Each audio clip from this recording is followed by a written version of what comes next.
Northeast Georgia's only local source for TV news. From the Grady College at the University of Georgia, this is Grady Newsource. Tonight on Grady Newsource, a new location for early voting has opened in Athens-Clarke County. Then, foreign language students facing unique challenges with learning in a pandemic. Across our 5 surrounding counties here in Northeast Georgia, coronavirus cases have been on the rise. The only county where we've seen cases decline is Athens-Clarke. Let's take a look at the numbers for each county.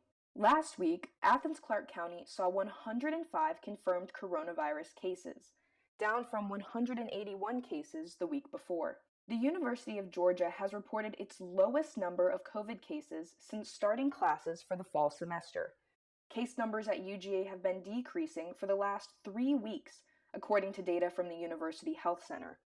Over in Barrow County, more than 2,500 cases have been confirmed since February of this year. Cases in Barrow were up from 82 to 94 last week. Jackson County also saw a slight increase in the number of confirmed cases, increasing from 85 to 92 cases reported last week. Cases in Oconee County also jumped up. Oconee saw an increase last week from 22 to 32 confirmed cases of COVID. Moving into Oglethorpe County, where less than 500 cases have been confirmed since February, there was still a small increase, moving from 15 to 17 cases. And in Madison County, the case count increased just slightly, moving from 18 to 19 cases.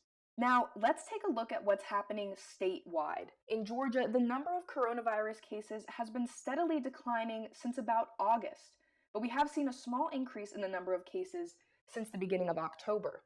That's according to data from the Georgia Department of Public Health. Now, the Centers for Disease Control and Prevention have recently updated their definition of what it means to be in close contact with an individual who has COVID-19. If you've been within 6 feet of an infected person for a total of 15 minutes or more over a 24-hour period, starting from 2 days before illness onset, the CDC now recommends that you get tested for coronavirus. For more information on coronavirus data and the most up-to-date guidelines, you can visit cdc.gov/coronavirus. Reporting for Grady Newsource, I'm Jillian Tracy. The general election is now less than a week away, and many voters will choose to vote in person on Election Day. If you're one of those people and you live in Athens-Clarke, Oglethorpe, Madison, Oconee, Barrow, or Jackson County, here are some polling locations for November 3rd. Grady Newsource reporter Alex Merritt gives us more. For those that live in Athens-Clarke County, there are 24 different polling locations across the county, including the Athens Regional Library behind me. Some other polling locations include the Athens-Clarke County Tennis Center, Clark Central High School, the Georgia Square Mall, Cedar Shoals High School, and the library. You can find a list and map of all the polling locations in the county by going to the Athens-Clarke County website. If you live in Madison or Oconee County, there are 12 polling locations in each county. A few of the polling locations in Oconee include Watkinsville City Hall, the Bogart Community Center, and the Civic Center. In Madison, some locations include Isla City Hall, the Harrison Fire Department, and the Hull Community Center. Complete lists of precincts can be found at each county's respective websites. Barrow, Jackson, and Oglethorpe counties have a much smaller number of polling locations. In Barrow, with 8 locations, some include the Winder Community Center and the Church of Winder. In Jackson County, with just 4 precincts, you can vote at Hope Crossings Church, Mount Olive Baptist Church, Free Chapel, and the church at Southside. And finally, in Oglethorpe, with just 3 precincts, you can vote at Sunlight Baptist Church, Crawford Depot, and the Family Ministry Center in Lexington. To determine specifically which polling location you should vote at, you can check by going to the Georgia Secretary of State's website. Just click on the Elections heading, then go to Where Do I Vote and click on that. From there, it'll take you to your My Voter page. Just fill in your information, and the website will tell you exactly which polling location you should vote at. Alex Merritt, Grady Newsource. This is the last week for early voting ahead of the November election. In Athens-Clarke County, you now have more than one location for voting until Friday, October 30th. Along with the Board of Elections office, you can also vote at the Athens Regional Library, Miriam Moore Community Center, the ACC Extension in Bogart, the ACC Tennis Center, or the UGA Stegman Coliseum. The hours and dates vary based on location, so if you can, visit the Board of Elections website at accgov.com for more details. The University of Georgia is hosting early voting on campus this week in Stegman Coliseum. Grady Newsource reporter Danielle Harvey has more on how the university is providing an additional election site for Athens-Clarke County residents. Today is the second day of early voting at UGA Stegman Coliseum. If you are registered to vote for the Athens-Clarke County area, you are eligible to vote here.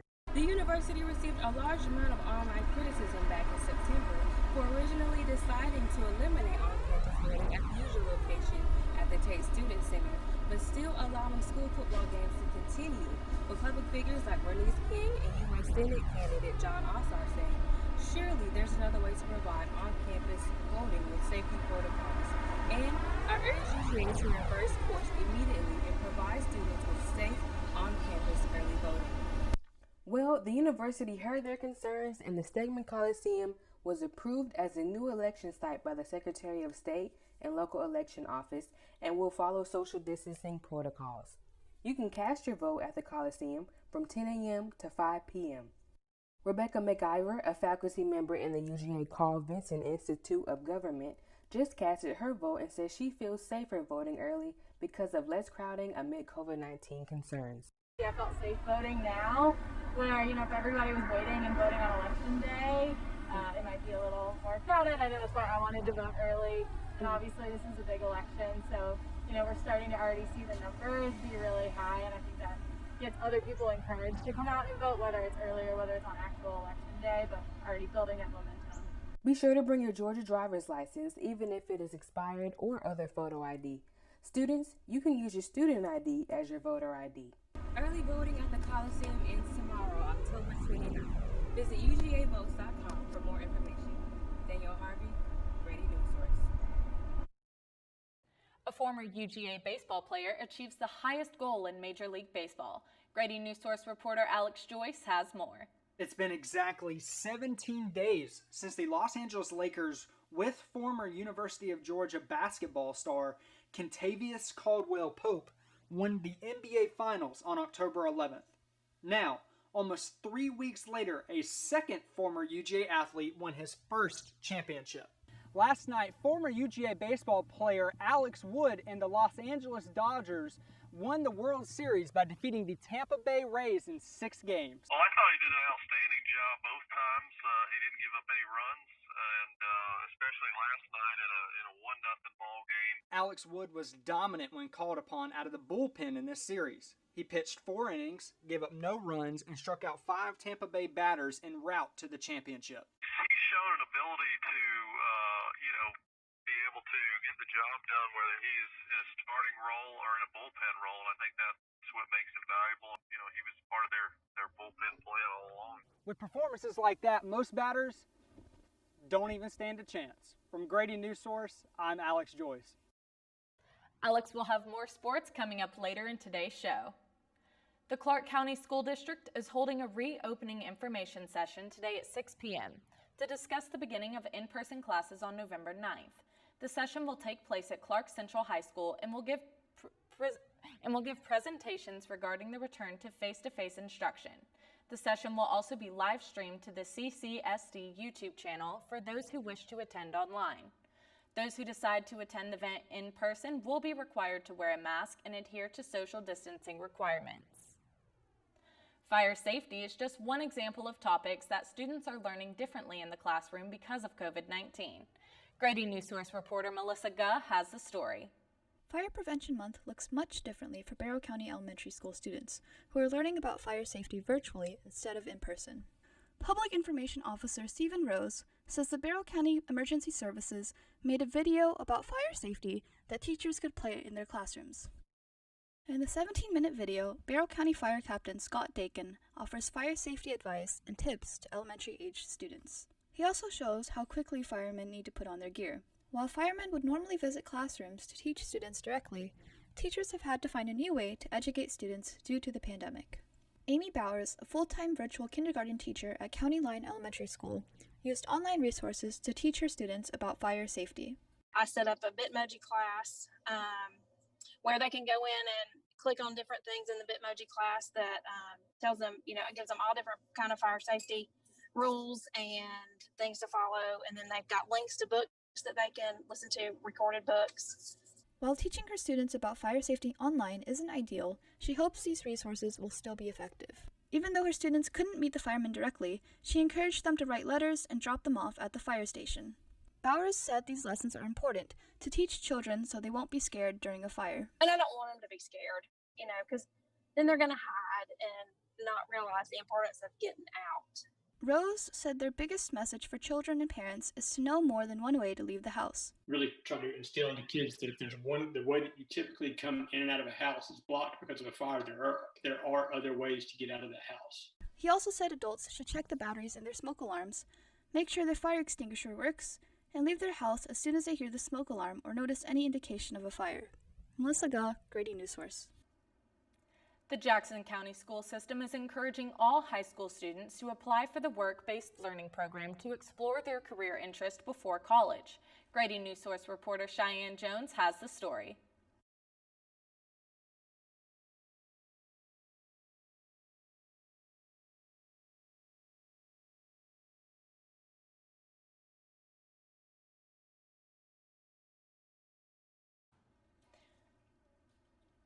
Coming up, how foreign language students are adjusting to COVID-19 limitations.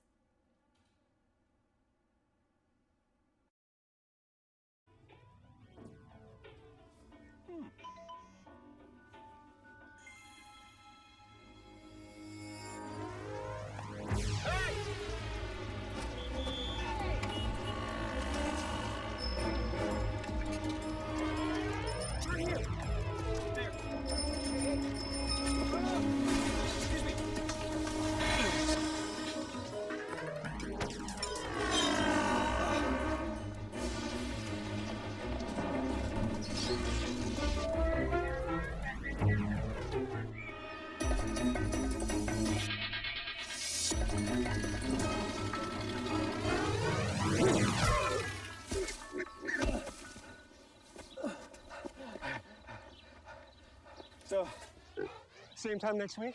Well, of course. Put away a few bucks, feel like $1 million. For free tips to help you save, go to Feed the Pig. As we continue to adjust to the new normal with the coronavirus pandemic, so are our public libraries. Grady Newsource reporter Kate Hester went to find out how the libraries can help you. Where do you go when you do not have Wi-Fi? For many people, that place is the library.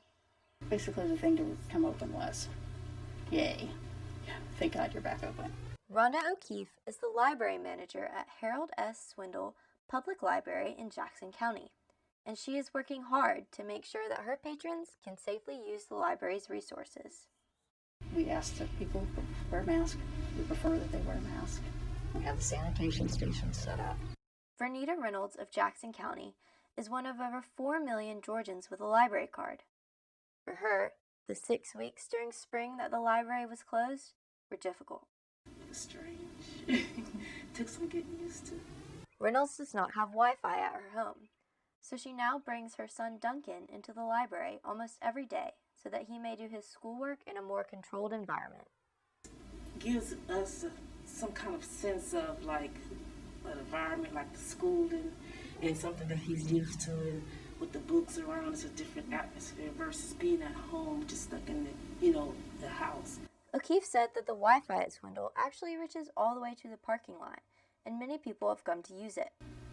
Yeah, and we have people that come up and, they don't want to come in, so the kids will sit in the car and they'll do their homework. Reynolds says that since going to the library to do his work, Duncan's grades have increased dramatically, and they credit that to the library. Kate Hester, Grady Newsource. The Barrow County Board of Commissioners voted to remodel the county judicial courthouse in Winder to add office space to prepare for the launch of a part-time state court.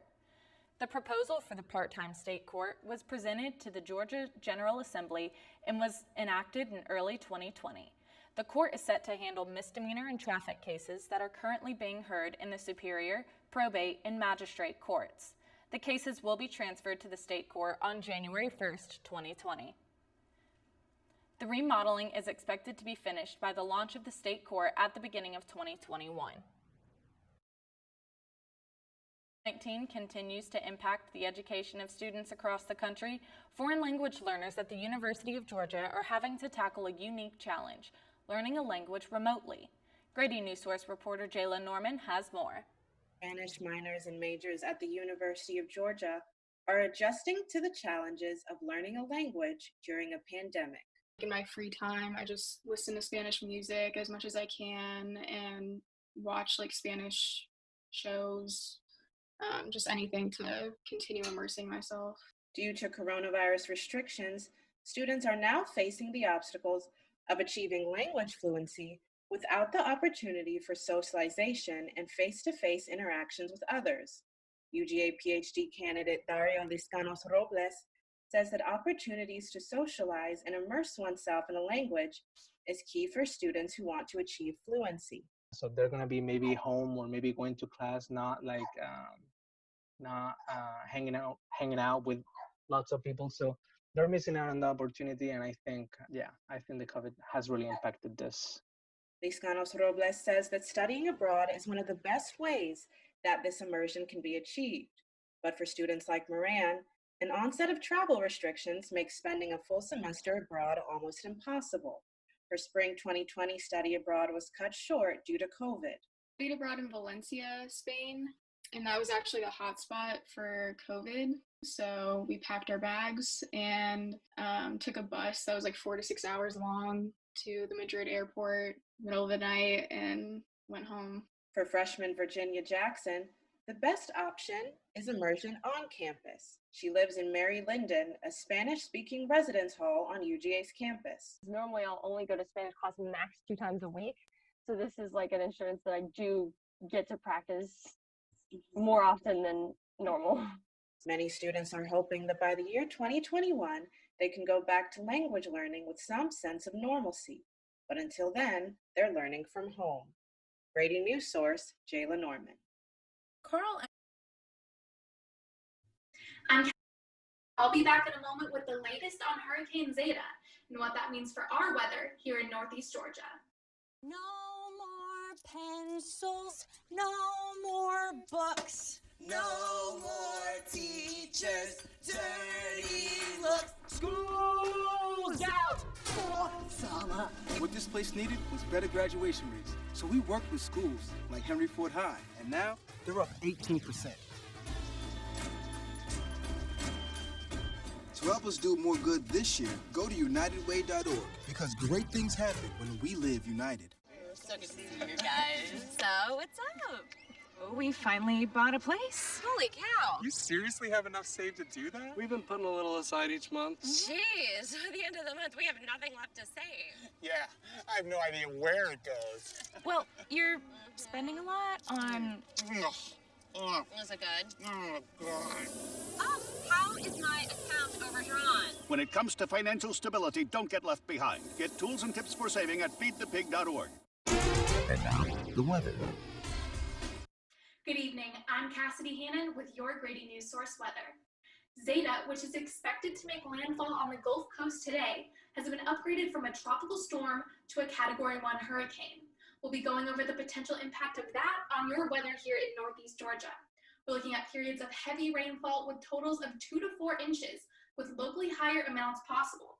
Flash flooding can develop quickly, so it's important to be prepared and stay informed. The hazardous outlook extends through Tuesday next week, and the remnants of Hurricane Zeta will continue to move through north and central Georgia on Thursday. Maximum sustained winds of 25 to 35 miles per hour and gusts up to 50 miles per hour are expected. And now for a look at your 5-day forecast. Thursday will have a high near 79 with an 80% chance of precipitation. Friday, a high of 68 with light winds. And then things clear up this weekend. Saturday will be sunny with a high of 62, and Sunday partly sunny with a high of 66. Monday will be sunny but cool with a high of 62. I'm Cassidy Hannon, and this has been your Grady Newsource weather. Coming up, Kirby Smart and the Dogs look for their 11th straight win over Kentucky, and Madison County High School looks to get back in the win column on Friday. Okay, so we drowned the fire, stirred it, Drowned it again, and now just feel if it's cold. Yeah. Cool.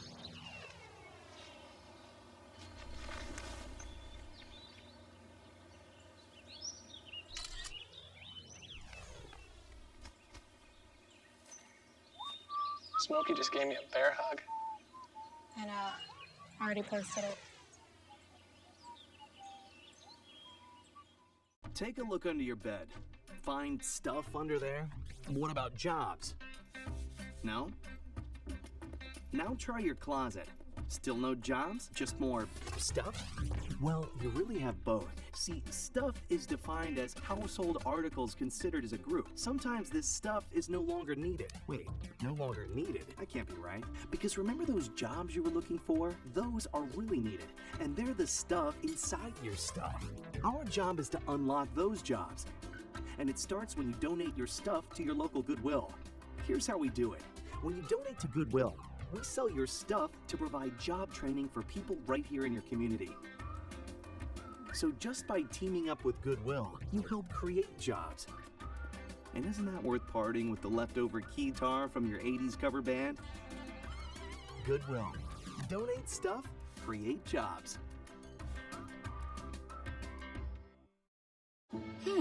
Maybe you can make retirement happen. After all, you made this vacation happen. Double points with every purchase? Cleverly merging promotions. Love it. Cross-referencing travel sites. And booking all your flights with those... Vouchers. I got us bumped. They were like, oh. But now they're like... Aloha. You aced this vacation. Now get the tips you need to get on track at aceyourretirement.org. And now, sports. The University of Georgia football team looks to get back on track this Saturday after a tough loss against Alabama. Though the loss against Alabama was tough to stomach, the Dogs had a strong bye week as they get prepared for their matchup against Kentucky. Last season in a heavy rain matchup, the Dogs ran all over Kentucky to the tune of a 21-0 game. The Dogs lead the all-time series against Kentucky with 59 wins and only 12 losses. Currently, Georgia has won 10 straight dating back to 2010. Well, I definitely think that you have to stop the run when you play Kentucky, first and foremost. They're looking for things that complement what they do, and they've been successful doing it. You can catch the Dogs take on Kentucky this Saturday at noon on the SEC Network. Kentucky is coming in with a 2-3 overall record and will be looking to rectify a loss last week suffered at the hands of the Missouri Tigers. Grady Newsource, I'm Alex Joyce. Coming up, how a local artist has persevered through the pandemic. Welcome to the Athens-Clarke County Tennis Center in Athens, Georgia. Completed in 2013, the Tennis Center offers great play all year round on 12 fully lit hard surface courts. There are accommodations for spectators and enough space to host a tournament. The main building features energy-efficient construction, ADA accessibility, a covered pavilion, and much more. Players of all ages enjoy open play, clinics, and summer tennis camps at the Athens-Clarke County Tennis Center. Because in Athens, Georgia, tennis is for everyone. What do you think it would be like to teach?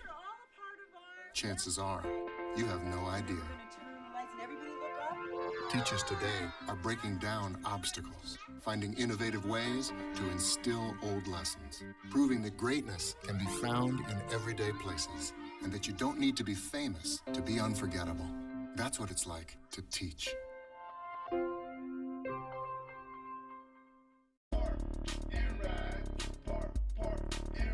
This is the Oconee Street Park and Ride Lot, where you can park for free on weekdays and ride the bus into downtown Athens and UGA. The Downtown Express runs every 20 minutes during peak commuting hours. So skip the parking fees and traffic hassles. Park for free and ride into downtown Athens and UGA from the Oconee Street Park and Ride. Park and ride. Park and ride. Park and ride. Look at me. Hey. Raymond, look at Mommy. Maybe the light hurts his eyes. Maybe she's just not hungry. Maybe he can't hear us. Maybe we're not stimulating him enough. Maybe it's a phase.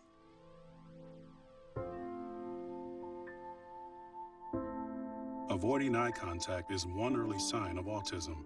Learn the others today. The sooner it's diagnosed, the better. It's no surprise that several industries have struggled in the wake of COVID-19. Local art organizations are no exception. Grady Newsource reporter Molly English has the story. Enter has always had art in his life. My dad in World War II was even drawing on the letters back home. But his art has never had a role quite like this at the Oconee Cultural Arts Foundation, or OCAF. Enter organized the Romancing the Coast exhibit, the foundation's first in-person art gallery since the coronavirus struck in March. The exhibit, which will be on display until November 13th, showcases the works of several artists. It's all focused on the, quote, love affair and passion of the artists with the ocean and the coast, according to OCAF's website. During the height of the pandemic, OCAF took their art online and used social media to reach different audiences, according to OCAF Executive Director LaRochelle Murphy. I opened up a YouTube channel as well so that we can get interviews from the artists to share those with the community. But visiting an exhibit in person looks different now. Only 30 people are allowed in the exhibit at a time, if it even reaches that number. Romancing the Coast artist Celia Brooks recognizes this can harm the experience for both the artist and the patron. You had to make reservations and go in a lot of time, and there's no food or drinks. The arts have taken a blow during the COVID-19 pandemic. According to data from Americans for the Arts, the financial impact of the pandemic on various arts organizations across the country is $14 billion. And featured artist Alice Pruitt says the majority of OCAF's audience is in an age bracket that makes them vulnerable to COVID-19. That makes getting people to visit in-person exhibits a lot harder. Despite these different times, however, Enter and others still see the value in spending a day at the gallery. I think it's especially important in this kind of time. As long as people can get out safely and view art, get their mind off some of the problems. Molly English, Grady Newsource. That's all from us here at Grady Newsource. I'm Maddie McQueen. Have a good night.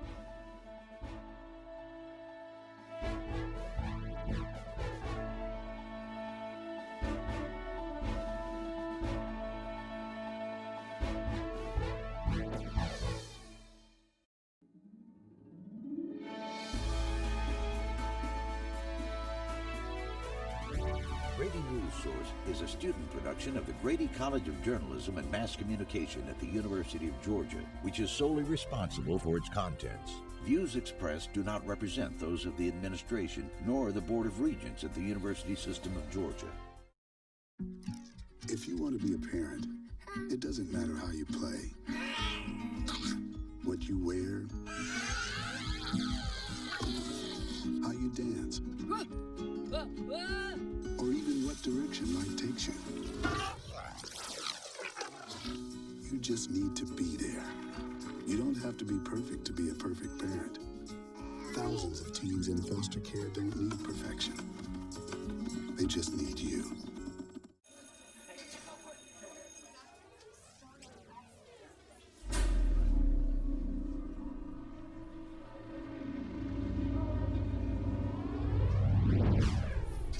You guys going to my party on Friday? Yeah, dude, it's gonna be crazy. All right. What's up, dude? I'm loving your jacket. Don't get such a fag. If you don't mean it, why say it? Words hurt. Think before you speak. I come from a big family. I'm the oldest of 6. To me, being the first person to go to college, it's like setting a standard, you know? My little brother is 8 years old now. I challenge his curiosity. I challenge him to dream. I have to paint a picture for him that he can look up to and live up to and possibly be better than. My name is Jaquez, and I am your dividend.